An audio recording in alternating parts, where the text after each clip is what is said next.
Ladies and gentlemen, you are now listening to the Talking Nonsense About Impact Wrestling podcast. Cross the line in 3, 2, 1. Hello, everyone, and welcome to the Talking Nonsense About Impact Wrestling podcast. Thank you for coming back. It's been way too long, but finally, alongside me is the Wentz to my Dez. It's Max, everybody. Max. Hey, what's up, everybody? I like that comparison. I think these comparisons are getting better and better each week. And as are we. No, I don't know. This is our first one in quite a while. Now, I was going to say originally that it felt like it was eternity, but we just did the first, or the theme song first round. Yeah, I mean, we did that, but this is our first actual episode in a while. Yeah. And it's a little different. We got a little different format. We're going to try to keep it under an hour. Just do our main 5 to 6 talking points and talk like we do over things that don't matter. Speaking of that, I want to get to plug the theme that we just talked about. There's a Fallout Classic. If you guys haven't seen anything about it, I'll put a little clip next before we get into our headlines. But it was a good time. It was Max and Johnny joined us, who are I was going to say a triangle. Yeah, a triangle of friends that have been watching wrestling together for quite a long time. And then, of course, Mr. Impact Blog, Craig joined us, and it was a fun time. We talked about the themes and the matchups that were released. We did half of them. The first round are aired on the episode below. If you're on YouTube, just click that if you're interested. And the other half will be coming in next week. Good times. You guys can start voting Monday, and whatever you vote goes through. Max, tell them what your favorite song to come out of that tournament is. Obviously, it's AJ Styles' theme, okay. Get Ready to Fly, is the one that I've predicted to win the whole thing. Because, unfortunately, the Johnson's theme did not make the cut. Oh, yeah, and there you go. Look forward to next week where we end off on a 30-minute discussion on the Johnsons. In which I'm right, by the way. Anyways, I'll let you guys decide. But go give that a click and a like, and if you like it, subscribe to us if you're not already there. It was a good time, a lot of fun banter. Like I said, your votes really choose it, but Max chose AJ to be his guest, and we haven't talked about it on this show, so we're going to lock it in as on this show, Max chose AJ. Correct. I am going to go with EC3. Okay. Debating between that and Motor City, but we'll see. There's a lot of good options, but I have to lock it in. I'll choose EC3 to your AJ, and we'll know next year who won. But here's a little clip of it, and then we're going to go right into our headlines, guys.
Everybody, we are back. We're going to go ahead and jump right into our topics of the week. First topic, G. Why is no one making a bigger deal out of Don Callis appearing on AEW? Yeah, thank you. So I don't know. That's going to be the short answer. I don't know if it's a stalemate. And I'm guessing this is going off the reactions of Twitter and social media. Not really a big deal. Not on the dirt sheets either. I would think if I know this isn't the equivalent, but a Vince McMahon showed up on AEW or a Impact or a MLW, whatever you want to put him in. Yeah, that would be a pretty big deal. I would say the same for Tony Khan elsewhere. And I don't think it's an Impact bias per se. I think it's more AEW and Impact fans who have been at each other for, quite a long time, finding the middle ground and seeing if it's something they should pop for. And if we pop for it, do we lose our status? We don't give a shit. We're unbiased. We say what we feel, and we're pro wrestling. So for me, I marked out over it because am I a fan of AEW in the sense of I like the product and watch it every week? I can't do that anymore. No. But do I hate them? No, I want them to succeed. Why wouldn't we want a big company to succeed like that? That gives wrestlers jobs, and there's a different avenue there. With that being said, though, having Don Callis, who is our Impact exec, who at the same time, bio on his Twitter changed and wrote this down, invisible hand was added to his bio, which to me means you are a hand in the sense that you are giving help or something or connecting the dots for someone else, but you're not getting credit for it. In the screenwriting world, they call that script doctoring. You're a doctor. You don't get the credit for it, but you get paid for it. So there has to be something to that, right? We keep mentioning New Japan. I don't know if I'm skipping around to farther down the list, but we keep promoting New Japan. There's a lot of references on both shows about Motor City and all these different things. If I had a guess, especially based on what Tony Khan had said, and I won't get into the one in question, which we'll talk about next. But he said that the beach, I don't think it's Bash at the Beach anymore, but whatever that beach show is going to be huge. And now, obviously, I won't shit on him right now about his prediction for his last surprise, but I really think that if we believe the summer is going to be when this pandemic is settled down to where we can all get back in person and view stuff, I think there's going to be a New Japan, AEW, Impact, World War III kind of maybe Survivor Series type shit. Why no one else is thinking that and just thinks, oh, he's just Kenny Omega's friend and he's doing commentary and walking them to the through the parking lot to the, to backstage. I don't know, man. When's the last time you saw Tony Khan walk Doc Gallows to the ring? You know what I mean? Like there's gotta be something. Yeah, I kind of agree with you. I think it's a couple things. I would like to say it's because people don't want to jump the gun and would like to wait and see what happens before they start getting excited about something.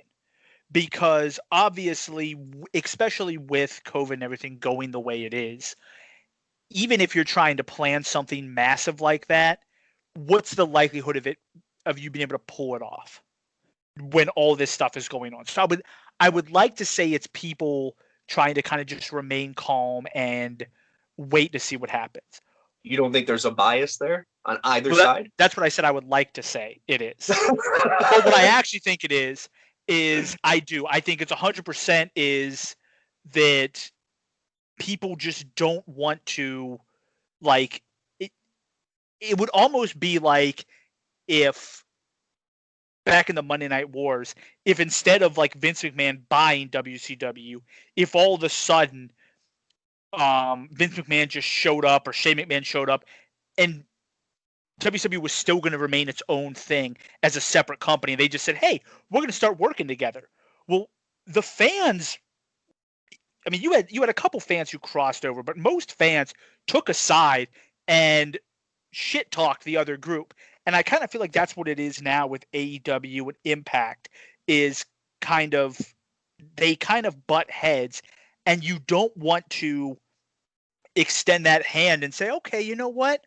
I would like to see what, Impact and AEW could do together, because you've been shit talking AEW, you've been shit talking Impact for so long that you don't then want to admit that your product may be better together as a whole as, AEW Impact, AEW/Impact Wrestling, and not just on its own.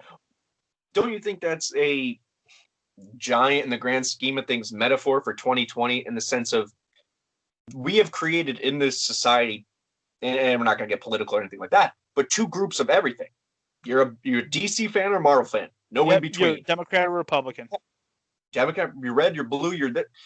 It's just the world we've created because of social media. Now, it has its benefits. I'm not shitting on social media. Obviously, we wouldn't be here if we didn't have it.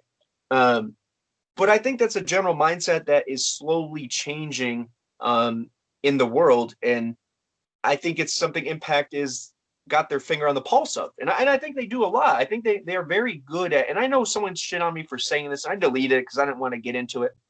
But I really feel like that Eric Young and that Rich Swann match where Rich overcame the veteran who's this, crazy white dude or whatever. I know the racism matter, but it had a story there of what is going on in the world. Impact is very good about relating to what's going on, I feel, and touching on that and adding it in a subtle way without making a statement.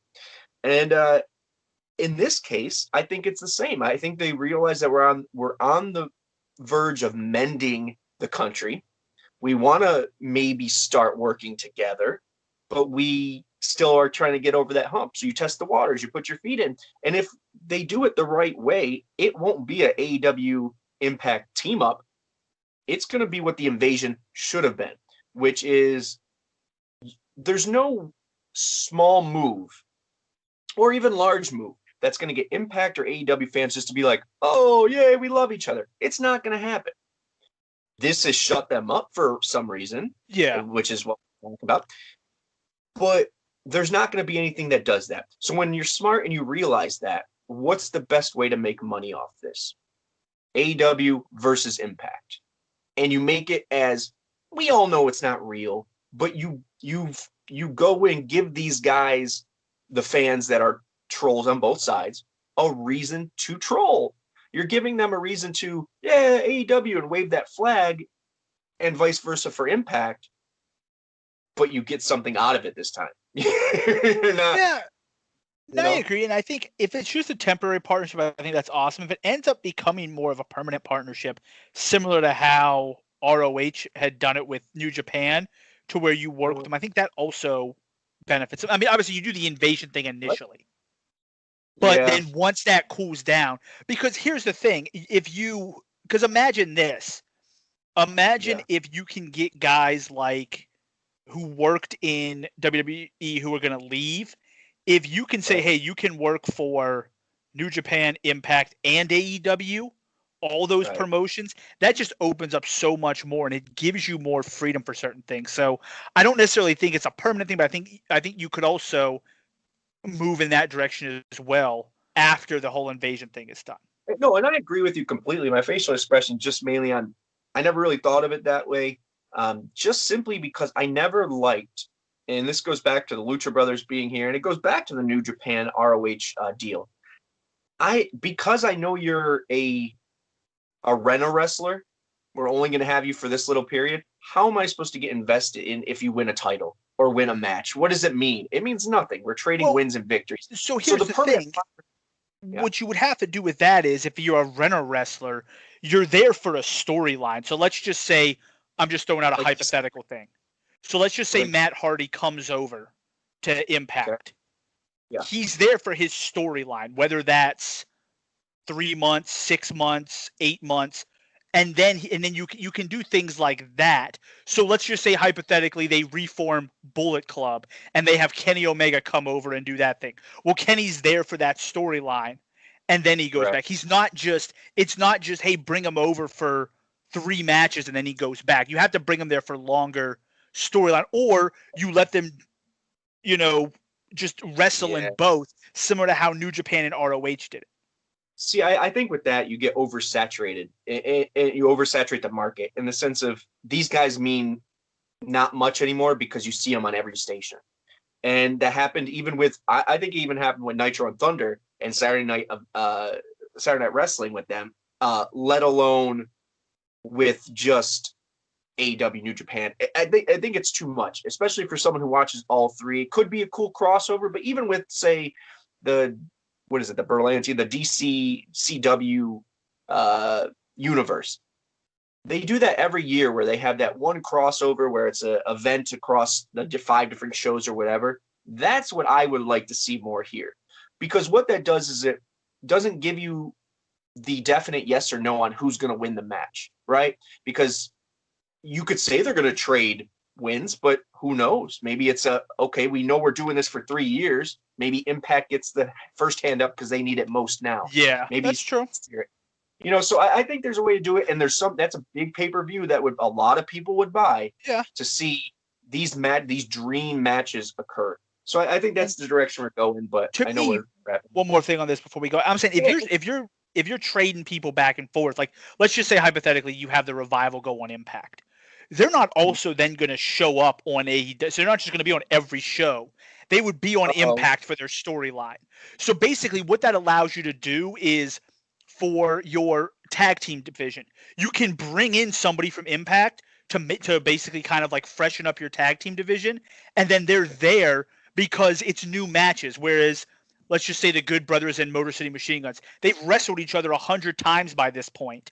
Well, now if you send one of those groups to AEW and you bring the Revival over to Impact, well, now and they're each there for 6 months. That's new matches you have. So you kind of do things like that to just kind of keep things fresh. I like that very much so. And just to point on that before we go to the next one, what I like about that is the potential for, and this is my biggest issue, my biggest gripe is if you just show up on the show, which the surprise is there and that's cool, and you're there for 6 months and we know that, I still don't get hooked. But if you were to say, we recognize AEW in our universe, vice versa, all these companies exist, and we hide behind the facade of, I don't know why I did that early, but we hide behind the facade of a trade, right? We say, okay, you know what? We'll trade you Motor City for Revival. It'll be a 6-month transfer or whatever. That makes it a little cool because then it's like, can they win the titles before 6? You know, there's something to it instead of trying to make us believe that it's real. And I agree. Yeah, they're all the companies exist. So let's go to number 2. Was your tweet about AEW and Tito Ortiz taken the wrong way? Fucking tweet. Oh yeah. Okay. So one person I left it up there. No one wrote on there. They DM'd us, but we'll move on from that. I'll just say that what I put up. So what I was alluding to earlier was Tony Khan said we have the landscape of wrestling will change forever tonight, right? It was Pac. I love Pac, but does that change the landscape of wrestling? No. So everyone jumped on that bandwagon of even AEW fans of, he's Dixie, the Dixie South thing, which I think is humorous because Dixie is known for that.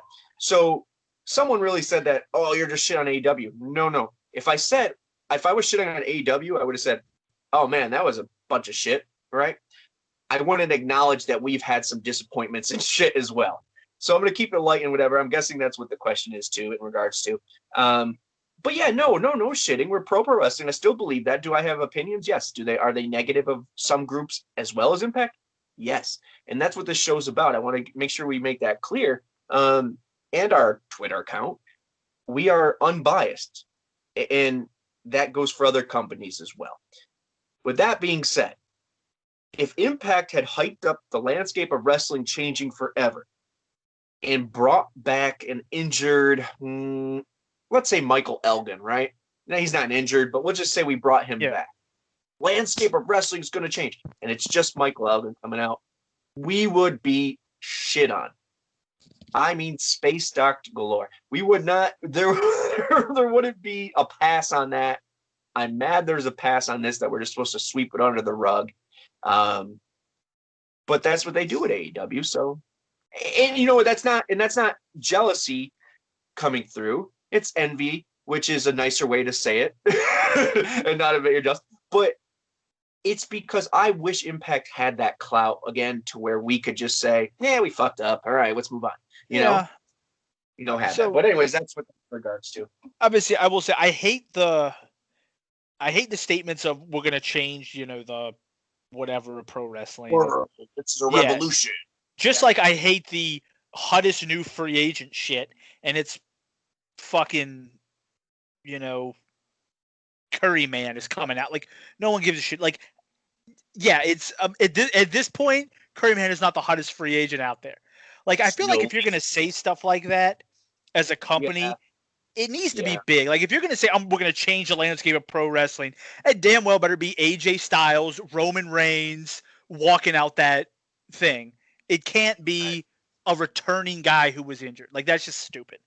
Or away for a different reason. Yeah. I mean, but once again, I fully agree though that Impact has done some dumbass stuff. They've worked with, I mean, they've tried to hype things up, and you're just like.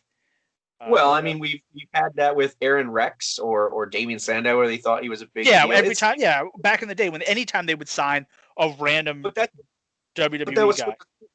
And that's what the tweet is referring to is we hyped up the August 1st warning and it was Tito Ortiz. So we understand the pain of that. And Pac is much better than Tito Ortiz. Yeah, so I like Pac a lot, but yeah, I agree. I think that's stupid. But I do. I think it's good I think the fans have to be able to just be like, that sucked. Yeah. All right, on to the next thing. And just kind of let it roll off your shoulders, because if you harp on stuff like that, that's the promoter's job. Is as much as I hate it, that's what their job is. So be the Don King of wrestling.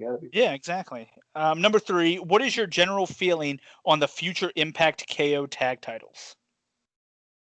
One word: beautiful. If we're talking about the title itself, look really, really good. Oh, I know we kind of tweeted or text back and forth about this, I think, but to talk out loud, those belts, and I know they're not gold, pure gold, which I really prefer. I like that gold.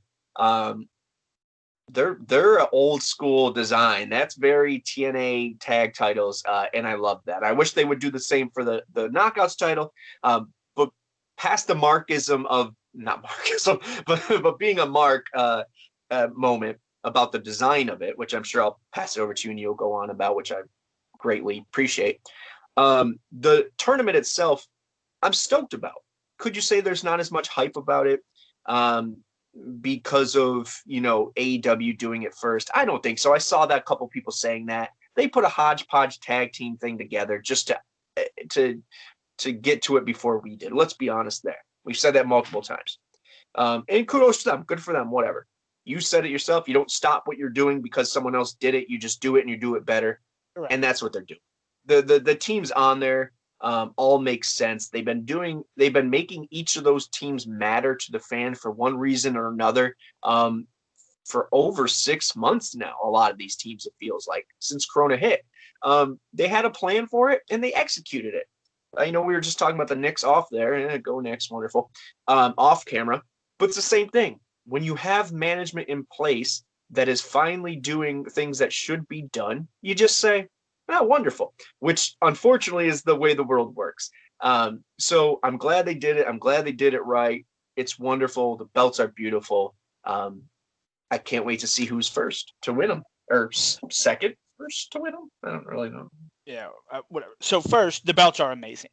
They might be my favorite belts ever. Mm-hmm. They are really. Yes, they are really well designed. Looking at them, though, they're actually, I didn't realize how similar they were to the old ones.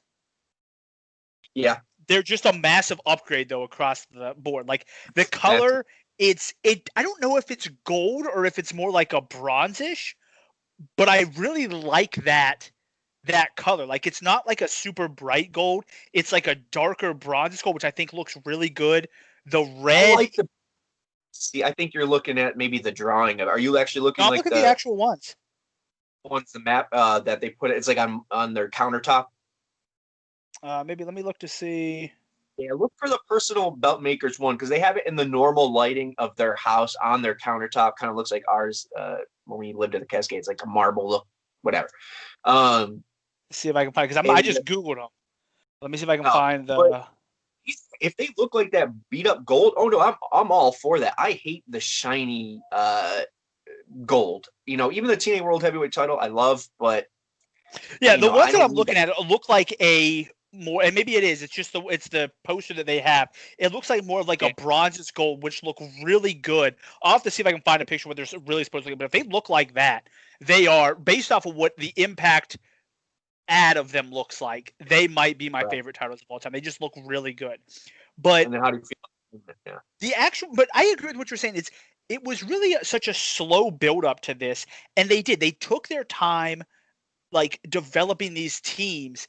It was almost the exact opposite of what like WWE does, where WWE's like, you two, like as you're like walking in the door together, and Vince sees them, and you're like, you two, get your ass out there, you're wrestling today in a tag team. Like, Right. Impact really built these up. Everyone had a story. So the Knockouts tag title seemed like a logical conclusion because you had so many tag teams that you were like, well, we've got a bunch of tag teams. We should create a tag team title. Not, Right. we created a tag team title. Now we need a bunch of tag teams. Which was TNA's original. In fairness. Correct. Yeah, That's when they first did it. So hodgepodge. I like the fact that they kind of organically built up these tag teams, and the tag title just sort of makes sense. So I really like that. I'm sure it'll be done really well. I'm really excited to see who the first returning champion, I guess that whatever, the actual first team to win that is. And I'm interested to see, because I think that'll say a lot into kind of where you rank certain teams, like where they see these teams standing. Because is it a team full of, two like massively established stars, or is it more of like a team that's gonna be like a tag team, like that's what they're gonna do? So I'm really interested to see like who ends up winning it. And I just respect it. I think it should go to Taya and Rosemary, but obviously they have stuff going on outside of this storyline. But I would be lying if I didn't say I want Tasha and Kiera to win. That's who I think should win it. That's who they should have been. And that's no disrespect to anyone else. I just feel like they have gelled or been put together cleanest, the quickest. Like, just here's a team, they're together, they fit together, they mesh. Yeah, they do. They work really well together. So it'll be interesting to see who they go with. But I'm excited about it. It's not something where you're just like, oh my god, this is the stupidest thing. Finals had hard to kill, so we get to see the finals live on pay-per-view. So that's cool. All right, what do we got next? Next one, how big of a loss? I'm assuming this is supposed to be is the Rascalz, not is he Rascalz. How big of a loss are the Rascalz going to WWE? Do you want to start that one? Yeah, sure. So, how big of a loss should it be? I think it should be a very big loss. But I feel like they were losing so much that they weren't in a position to be like title contenders for a while. Like, I feel like they should have been a team that was up there having won the titles and basically been like the North, Motor City Machine Guns, the Good Brothers, and the Rat. Like, these four teams should be like, oh my gosh, these are like great. All of them, have been champions and blah, blah, blah. But I feel like they've lost so much that it's not that big of a loss, just because of the fact that it was kind of like when EC3 left WWE. Should he have been a big loss? Yes, because he's a superstar. But because you aren't doing anything with him, it just kind of limits it. And that's kind of what I feel like the Rascalz, unfortunately. No, and I let you go first because I want to hear what your unbiased opinion is, and then obviously we love the Rascalz. We mention them all the time. I enjoy them. I buy their shirts. Good dudes. So in that regards, it's a huge loss for the locker room. It's a huge loss for the company because I think they will be stars. But and the wrestling product as well, because all three of those guys can go. Yes. But as I said before, and I'm going to stick with it, and this isn't we lost them, so I'm going to downplay it. Will all those guys either together or separately be stars? I believe so. But the problem was their contracts were coming up and they weren't re-signing yet, right? Maybe they were dealing. We don't know what happens backstage. But you could sure as hell tell with every person on the roster's contract's about to run up. About the 6-month mark, Impact says, must be dealing with them and say, hey, you're going to resign? And if they ain't sure, they ain't showcase you. And that means we haven't seen the Treehouse segment in God knows how long. They weren't winning matches, as you said. They were getting ready and prepared to devalue them before they didn't re-sign. Call spade a spade. They did it with every person pretty much they had except the world champions. And you should do that. You should, go on your way out. You give up. You put people over. The problem is the Rascalz really didn't have much to as far as stature goes, unfortunately, to give off anything from a victory over them. So I'm going to say no, it's not a big loss for two main reasons. One, for Impact, they have a plethora of other people that they are developing and shining on and giving the spotlight to. Backstage is a different story, but for them, Impact will continue. It's not like they lost, they didn't lose Sammy, Moose, and Eddie. You know what I mean? They're not their core guys yet. The other reason for them, for Impact's point of view, is that I believe Impact is their home, and I believe that they feel like that as well. Their emotions, they were crying. They've mentioned it multiple times. I think the opportunity Impact has gave them in the development they gave them since point A to now point B has been astronomical. And I don't know what happens backstage, but I think they feel that way as well. Now, as far as from their point of view, look, I said it before. We donated to Trey's, I think it's his niece or nephew. I apologize. They were doing a GoFundMe for them. And look, when WWE offers you cake, you take it. And if you have family issues and you need money, you've been in the game like Dez has for quite a while. I think he's my age.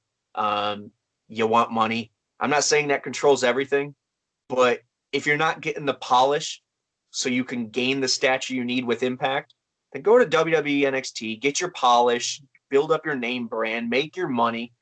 Because I doubt if they're NXT signing people, it's not going to be a typical developmental contract for them. They're viewing them as stars, not a training class or anything like that. Not stars per se, but a commodity that they will put on NXT.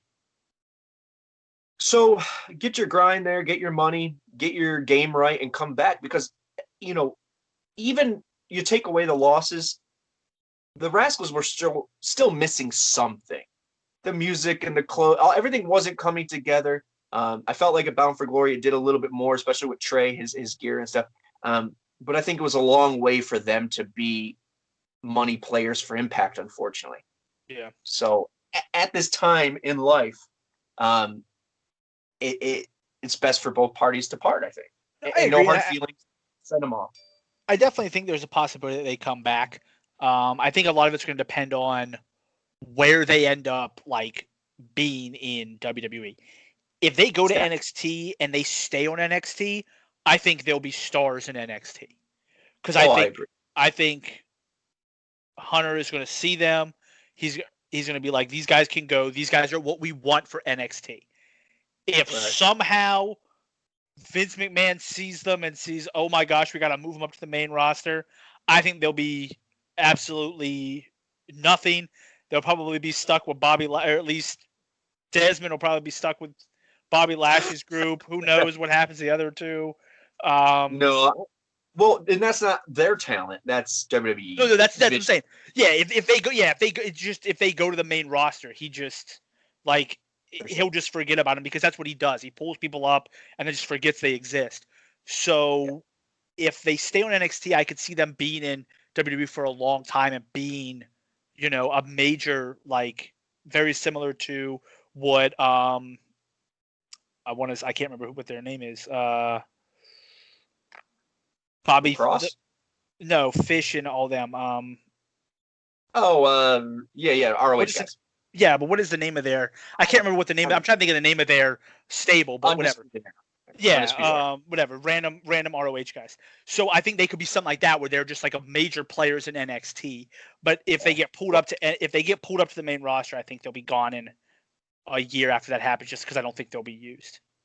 Right, and that's I hope the best for them, and I don't want to that to be the point of the conversation. But it has to be said because it's probably, unfortunately. Let's say this. It's not what's going to happen to them. That's the repetitive tendency. Correct. Yeah, and it's got nothing to do with the wrestlers. Guys that are immensely talented get pulled up to the main roster and forgotten about. Aleister Black is a perfect example of someone who was asked to go back down to NXT. And Selena got she got canned. Yeah, that's because she's smart and said, I make more money doing doing Twitch than I do in the WWE. Screw you guys. I'm not. Off topic, let's see really quick. Same with the Rascals. Look, I don't know where Impact will be in 3 years. I know where I'd like it to be, and if it's there, it's an easy sell for the Rascals to come back because they have not won a title. I'm sorry. If I started with the company and then went to another company but never achieved anything in the prior one that gave me my, I would want to go back as on my resume, have those. Yeah. So I think it's that, but also to your point, and then we can move on with the Zelina thing. The money isn't as big of, I mean, yes, it's a pandemic and everyone needs money. And I know I like to think that's the reason why they left. They got to take care of their family and feed. That's what you go to work for, right? Put food on the table. So kudos to them. Good for them. But with the way social media is now and OnlyFans or Patreon or whatever those things are called, you can make a lot of bank just sitting on Twitch all day. And that kind of subsidizes, just like taking indie bookings, what Impact can offer, or MLW or whoever else you go to. Yeah. So I don't think money will down the line will be the issue. I think it would be poetic for them to come back. I wish them the best. But the possibility, I hate seeing that argument of, well, they don't have the money. First of all, they do. They're owned by $1 billion company. But two, even if it's not in the budget, there's other ways, just like in basketball. You don't make your money off your contract anymore, for the most part. You usually make more in sponsorships. Correct. And that's kind of what you do when you leave the E. You bank on yourself and do so. Well, I mean, the thing is, the ability to do all that stuff with Twitch and even with anything like that, where you're creating a personality, is you're basically building a brand outside of wrestling. Because when you're in the WWE, unless you're John Cena or The Rock, who grows to the point where you start doing movies, and then you grow past it, you're let's be realistic, as much as I love AJ Styles, BMW isn't coming to AJ Styles asking him to sell a car. Right. BMW isn't coming to, Daniel Bryan and saying, hey, man, these are great. BMW is going to go to The Rock, though, and say, hey, BMW may go to some of these people on Twitch and say, hey, can we sponsor your Twitch channel because you have... Right, 1 million followers. Yeah, there are esports teams that are sponsored by BMW and Honda. So that's if you can get these constant views, you're basically expanding the point where when you say, hey, I don't want to wrestle anymore, or I'm injured and now I'm only getting the low side of my contract, I can still stream and still make money. So it's things like that I think that, obviously this wasn't the topic, but that I see as advantages to coming to, whether it be Impact or another company, that the WWE could eventually lose out. Now we don't know if AEW or anyone else allows. Correct. Yeah, I'm just saying hypothetically. I'm assuming they allow something because obviously Kenny Omega and them do all their YouTube series, so maybe that's just for them. But part of the deal, yeah. But I like what Impact's doing with that. I know it's an off subject, but congratulations to Rascals. Make your money while you're young. Yeah. Future NXT Tag Team Champions, the Rascals. There you go. So if you were Impact and had big returns planned with Corona cases multiplying, would you jump the gun? We got a tiny person. We got come here. You want to say hi really quick? Sorry, everyone. Come say hi to Uncle Max. Oh shit! Hi. Say hi, Ragamuffin. Hi. Say hi. No, hi. Shy. She's a haircut. No, it's growing. Her mop, her mullet. And you say it's a mullet. Oh no, what? Yeah. Okay, say go wrestling. Who's your favorite wrestler? Exercise. Jordan, yeah. I thought you were going to do the moose thing for some reason. Oh no, that's Kristen's. Yeah, well, that's why I thought she might like moose. No. It's okay. I love you. Say bye-bye. Bye. Bye, baby. Love you. Bye. Bye. All right, what the hell's the question? All right. So if you were Impact and had big returns planned, with Corona cases multiplying, would you jump the gun? Oh, is this our last one too? Yes. Hey, look at us going on time. This actually, I like this question. Because the thing that's in the back of my mind, I read this, which I should never do, but I read the dirts and it said that Impact had made a substantial offer to Kurt to come back at Bound for Glory. And it was something in the works for a hot second, but all of a sudden, it has not come to fruition as people expect, right? And of course it's Impact, so no one's going to think deeper into it, and that's why we're here to talk about it. What would be the reason Kurt wouldn't come back at Bound for Glory? Well, and to wrestle. By the way, if you haven't had a chance, guys, go look. He's doing videos in his singlet, and he looks ready to go. And it's old Impact gear too. But with that being said, I don't want to get off subject. My child kind of my brain melts my brain. But yeah, okay. So the reason I think it never came to fruition is because why would you do, if Bound for Glory was in, what month is that? June? I'm bad with this shit. July, August, September, October. If October is Bound for Glory, and you thought at the beginning of this, when Kurt got released, that the pandemic would probably be over by October, now we're on the right track. If you thought it would be over by Bound for Glory, of course you were going to negotiate him being there for Bound for Glory. If there's no crowd, do you bring a Kurt Angle in? Do you waste that big thing? Do you bring a Sting in? Do you bring a Motor City Machine Guns or Good Brothers in with no crowd? They did. Maybe they didn't like the result of that. James Storm. One of James Storm pop would have been insane. So the only reason you keep people like that or signings in the background and bring them to the forefront later would be if you get a crowd. But as that said, with everything multiplying and we're ready for another spread, unfortunately. Do you pull? I don't know. I'm talking myself out of it, but I think would I rather see Kurt Angle come through the ramp with his American flag and the crowd pop? Hell yes. So here's the thing. I think it depends on who it is. If you're bringing back somebody who you plan to be like EC3, the Good Brothers, things like that, who are going to be here and they're going to be a permanent fixture on Impact for hopefully years to come, I think you bring them back now because it doesn't really matter. It gives you the pop, even if there aren't people there. It's still an internet pop.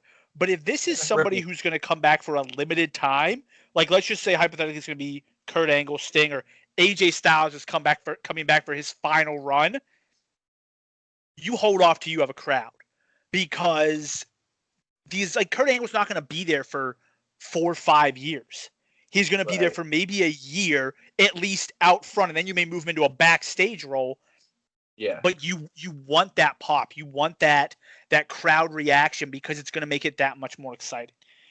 Well, when do you take the chance? Do you say, okay, well, we want that pop for Angle with the crowd, which totally understand. But say this unfortunately goes for another 6 months. If it's another 6 months till we get crowds and Angle needs to make some bank, what do you I mean, who's he going to sign with though? I mean, he'll be at Survivor Series, or is it tonight? I don't know. He'll be at Survivor Series. But here's the thing. I don't think WWE is going to offer him a major contract. They may come back and do like things here and there.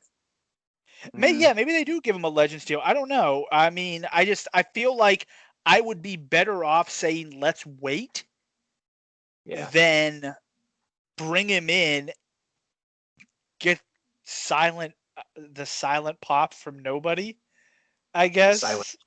Silent backstage. heat. Yeah, like the people back, the good, like, unless you have like the Good Brothers in the crowd, like hyping him up as he's walking out, like, but outside of that, like, I just feel like I would say, hey, let's hold off and wait and see, as opposed to bringing him back and then just. Yeah, I think it's very circumstantial. I think that's the answer to that, because if it is a insert person who's Leo Rush, let's just use him. If a Leo Rush comes, I think you bring him out right now because he's going to be there. Because the plan for if Leo Rush were to show up, I'm assuming Impact wants him there for a long time, not just 1 year. They're probably saying, "Hey, this guy's young enough; he could be here for 5-6 years. Bring him in now. Start working him in." But if you have like a limited time when these guys are coming back and they're doing their thing and then they're gone, I think it makes sense to move. Like Matt Hardy, I'd say Matt Hardy, you wait on because he looks like he's dying half the time when he's out there. Kenny Omega, bring him out now because he's gonna be. It all depends on their age and how long you see them wrestling and where you see them going. I think that's my opinion. And I know we went all over with it, but if we're not assessing it just for Kurt Angle, I think it's circumstantial. I think that's the answer we could say because it's going to be different. Now, with that being said, how long do we wait? You don't know when things will get better. We really don't. We don't put our finger on the pulse of that or the perception of when things will get better. I think that's hope for the summer.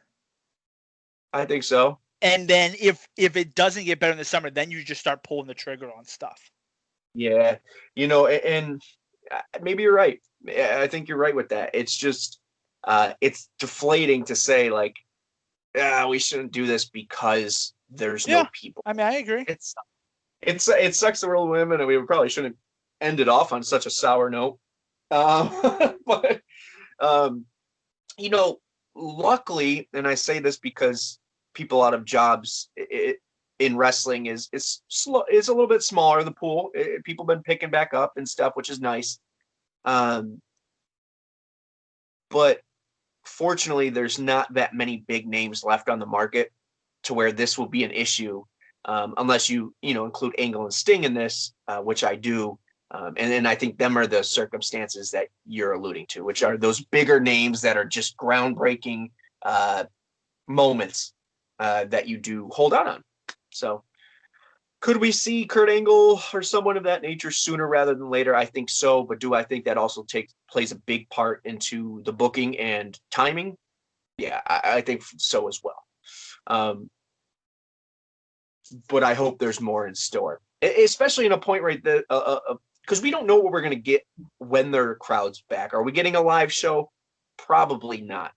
Are you getting these crowds to come in at full capacity? Probably not. And if you do you get them to sign a no disclosure? Probably not. So it's right now is a perfect. That's right. Right now is a perfect time when we tape shows and it's allowed to be taped and there's no people spoiling it for us for these things to happen. So I think it's a double-edged sword. Where are we when this ends? Are we live by then? If we're not, maybe you do pull the cord, I guess now, pull the plug now. But all right, cool. That was fun. You got anything? Do we got anything else on there? No. I know it's not Impact related, but AJ Styles Team 1 in Survivor Series. Oh, cool. Happy note as opposed to the sad note we were on. Oh yeah. I mean the Consequences Creed's team did not in fact win though. So there you go. TNA. Yeah. I really want to hear about the guy we want to come over here winning on another show. It really boosts my self-esteem and spirits. All right, guys. Well, it was fun. I'm glad we got to do this. Even if the format's this, where it's a little bit shorter of a show, which is really nice. But just the hot topics, I think we'll be able to stick to our game plan of every other week to make it happen. So I hope you guys enjoyed. I hope you missed us. And I have nothing else. I'm stalling. You got anything, Max? Yeah, I got nothing. All right, guys. Enjoy. We ended off on I won't say a negative note, but I do want to say this, and I'll probably end. As I see Twitter kind of calm down more, I want to make you guys know, be unbiased, be pro wrestling, enjoy it. We're not going to get this opportunity, and I hate to say opportunity because we're in a pandemic, but we're not going to get this situation probably, knock on wood, ever again. So enjoy it while you can. A lot of things are happening in wrestling that would not have happened because of it. Let's appreciate that and let everyone enjoy what they enjoy. Let's get that out there. That's the positive note I got. All There right, you guys. All right. Once again, check out right after this if you want. It's about 30 minutes or so, the first half of the first round reveal, and it's a really fun time with myself and Max. If you're not bored of us, go watch that now. All right, guys. See you next time. Max, pleasure. Later, guys. All right. Bye.